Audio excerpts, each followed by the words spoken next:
গাজীপুরের কালিয়াকৈরে পৌর ও উপজেলা বিএনপির উদ্যোগে শহীদ জিয়াউর রহমানের আত্মার মাগফিরাত কামনা এবং বিএনপির চেয়ারপারসন দেশনেত্রী বেগম খালেদা জিয়ার রোগমুক্তি ও ভারপ্রাপ্ত চেয়ারম্যান তারেক রহমানের দীর্ঘায়ু কামনায় দোয়া ও ইফতার মাহফিলের আয়োজন করা হয়েছে। কালিয়াকৈর পৌর বিএনপি ও উপজেলা বিএনপির আয়োজনে 21শে মার্চ শুক্রবার উপজেলার মাকিস বাতান এলাকায় সন্ধ্যায় এই ইফতার মাহফিল অনুষ্ঠিত হয়।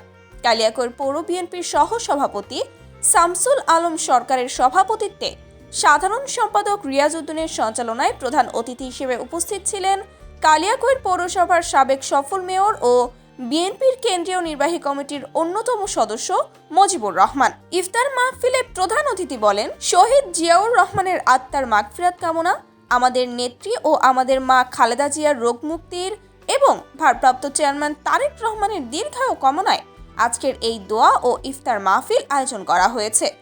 এ সময় আরও উপস্থিত ছিলেন উপজেলা বিএনপির সহ সাধারণ সম্পাদক মিজানুর রহমান শেলী, পৌর বিএনপির যুগ্ম সাধারণ সম্পাদক দেওয়ান মোহাম্মদ জসিমউদ্দিন, পৌর বিএনপির সহ সাংগঠনিক সম্পাদক হারুনর রশিদ, পৌর যুবদলের সদস্য সচিব আমজাদ হোসেন, পৌর স্বেচ্ছাসেবক দলের সদস্য সচিব মোহাম্মদ মহসিন মোল্লা, ৭ নং ওয়ার্ডের স্বেচ্ছাসেবক দলের আহ্বায়ক আলামিন ভুইয়া সহ পৌর ও উপজেলা বিএনপির ও অঙ্গ সংগঠনের নেতাকর্মীরা।